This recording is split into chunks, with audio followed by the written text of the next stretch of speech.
Hello, this is day 3 of solving trig equations.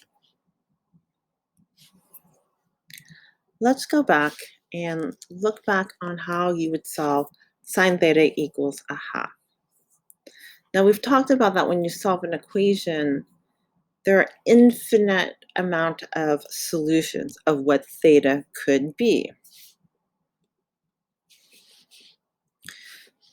We talked about if we were just in one rotation on the unit circle, from 0 to 2 pi, there would be two answers.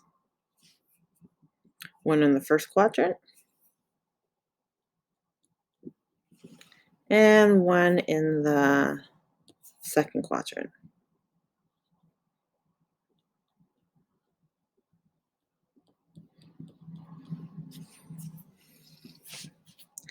And if you're looking here on the function itself, those are the two solutions in one rotation, from 0 to 2 pi, not included. Right, so that represents one rotation on the unit circle. But how do you write, or is it possible to write all the solutions, right? Is there a way to write them all? So not just in the first quadrant, but these and these, anytime where the equation, the graph sine theta, intersects half. Is there a way to write that? Let's think about that. So if we're looking at here on our graph, it looks like this is 2 pi, right? The next one looks like from here to here, which looks like the same distance from here to here. So you're saying that it's 2 pi plus pi over 6, right? And the distance from here, let's see, this is 2 pi, right? And it's from 2 pi, it's the same distance. Well, isn't that similar to if I had this angle and I just went all the way one more time? So I would say it's pi over 6 plus 2 pi. Sorry, over here, 2 pi. That will give you this answer. Well, if I went around one more time, which would be 4 pi, or 2 pi's, that would be the next dot, not this one, but the one after it. And then over here, if I took this and went 2 pi, that would give me this one. And if I do another 2 pi, it would give me the next one. Okay. So how would I write that? Well, let's think about that. Just do what we just said. So we have pi over 6 plus 2 pi. But we could keep adding 2 pi, right? So how is there a way that I can keep writing 2 pi? Now we've done that before, like asymptotes, right? And intercepts. We use the letter k. So if I had k equals 1, that would be 1 extra rotation. If it was 0, that would just be pi over 6. Okay. And so k was element of integers. So k is integers, right? Well, what about the next one? What about this one? Over here, right? This angle. Well, can we do the same thing? Add 2k pi. And yes, that would give me the next one. Right? So this is what we call the general solution. So this equation, again, you have to define that k is integers. We write all the points. This first one, we'll write all of these. And then the second one would write all of these. Isn't that kind of cool? I like it. All right, so some things that we just discussed, summarize it. So for a general form, you're going to first find the solution, and then you're going to add 2k pi for sine and cosine. Because the period for sine and cosine is 2 pi. One full rotation. For tangent, you're going to add k pi, because the period for tangent is just pi. And remember, k represents an integer. You can write just integer, or I write fancy z. All right, so let's practice. So if you're looking at my directions, you can see that the third sentence is crossed out. You're like, Miss Matissa, why? Why would you do that? Just don't put it there. It's because these are the directions from the book. This is solve each equation, which I want you to do. And then give a general formula for all the solutions. I also want you to do that. But the book says this, list the 6 solutions, but I do not want you to do that. So don't do that. Right? Right, so to begin, you're just going to solve it like we've solved trig equations before. So you're going to take the inverse. And remember, when you're really just looking at this, here you're saying sine of what angle equals -half. Okay. So we first think of one full rotation. Now cosine, all students take calculus, and it's negative here. So it's positive here, cosine. So it's going to be negative in the second and third. And it's half. So cosine is adjacent, which is -half over 1. We know that's for the unit circle. Hypotenuse is 1. So it's here. So what angle is here? What reference angle? Well, I know this is going to be √3/2. So that is going to be 60. Now remember, we want this angle instead. So I know because the reference angle is 60, the denominator is going to be 3. It's in the second quadrant, so it's going to be 2 pi over 3.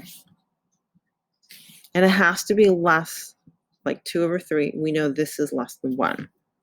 I know this because this is pi, right, 180. So I can rewrite pi as 3 pi over 3. This is just the big 1, right? So because this at this line is pi, it has to be less, right? So this numerator has to be less than 3. And pi over 3 would be in the first quadrant, and that's not the one we want. Okay. Then this one over here, that's going to still be 3 in the denominator, because the reference angle is also 60. It has to be the same. This is going to be 4 pi over 3. So you can see that this 4 is 1 more than 3. All right, so that is, I solved it. Now we have to write a general formula. So you're going to take your first solution, and you're going to add 2k pi. That's all. You're going to take your second solution, and then you're going to add plus 2k pi. And I'm just going to say k is an integer. There we are. Remember, we're adding 2k pi because it's cosine. All right, so sine of theta equals 0. Sine for what angle or angles equals 0? Okay. So I'm just going to take the inverse. Okay. And then I'm going to think about my unit circle. Well, it's 0, 1. Oh, those were the special angles, right? So those were on the axes. So sine is the y value. So when it's 0, it's here and here. So this is 0, and pi. So those are my two solutions. So I have 0 plus 2k pi. Yes, even when you're even if it's just 0. Because when you're going to add that one full rotation, so this is 0. So when you add, right, if k was 1, that would be 2 pi, which is correct. So if k was 2, 2 times 2 is 4 pi, that would be 2 rotations, right? And then 4 pi, 6 pi, 8 pi, 10 pi. So then here is pi plus 2k pi. That's for this one. So that's our solution. Now I can hear someone say, well, Miss Mendoza, because we're just going from here to here, then here to here, that's just 180. So instead of adding 2k to both of them, can I just put 0 plus k pi? So if I put k equals 1, that's just going to give me pi, right? 1 pi. And then if I said k equal 2, that's going to be 2 pi, which would then be here. Isn't it the same? The answer would be yes. And k is integers for both ways. So you can have these two or this.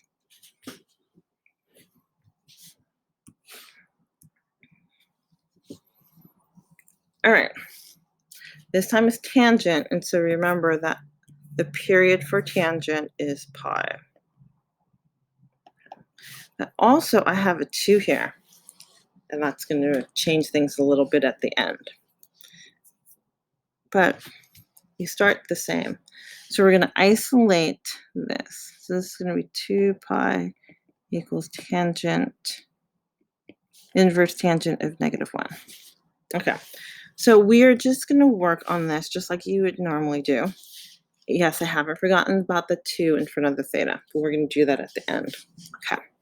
So where is tangent negative? Tangent is negative in the second and the fourth quadrant. And when is tangent -1 or +1? Well, that's going to be 45 degrees, right? Because that is when the sine and the cosine are opposites. Opposite and adjacent will equal -1.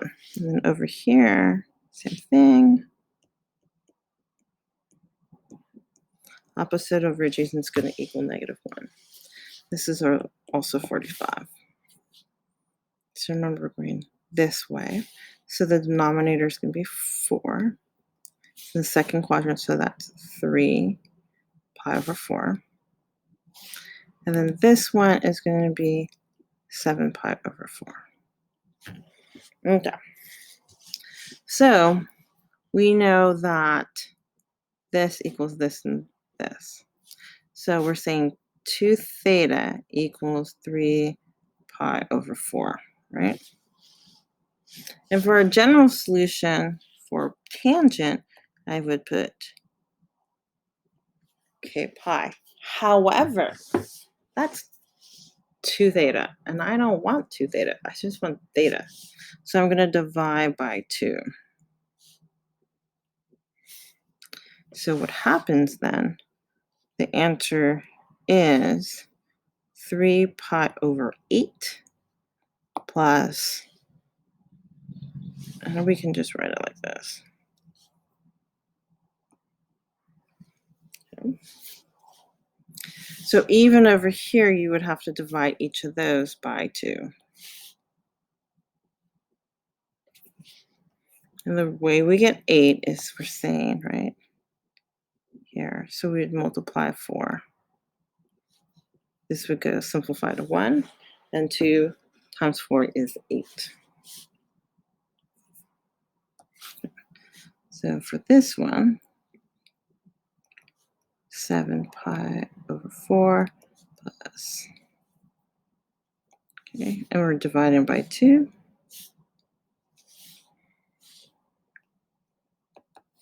So it is 7 pi over 8 plus pi k over 2. This is our general solution, and then our solutions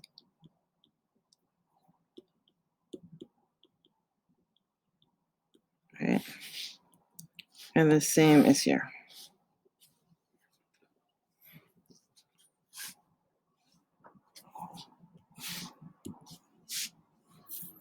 Right, this cosine, so the period is 2 pi.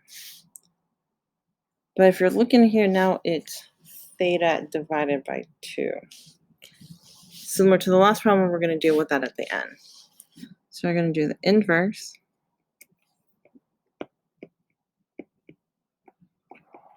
Okay, so when is, okay, cosine negative? It's going to be in the second quadrant and the third quadrant.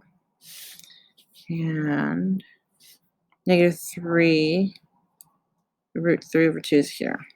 Okay. So what theta is that going to be? So my half is going to be here, half is going to be there. So half, that's going to be 30. 30. So my denominator is going to be 6. And it's above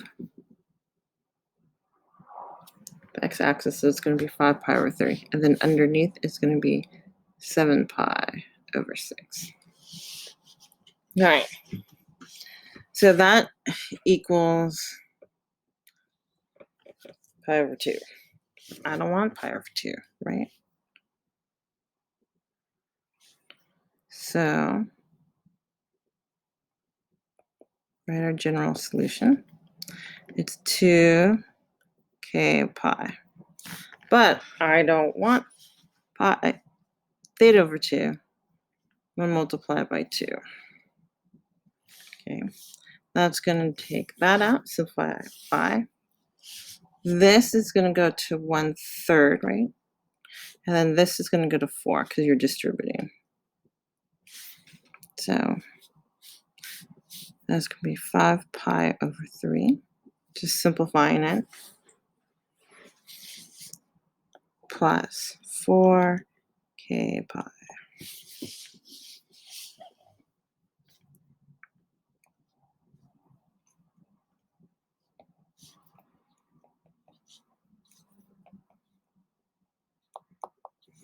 I'm just going to actually multiply 2 to both. It's easier for me. So it's going to simplify. So I have 7 pi over 3 plus 4k pi. Here's my general solution. These two are just a solution for one rotation. So when I write it like this, that is just for one rotation. So the general solution for all rotations is these two.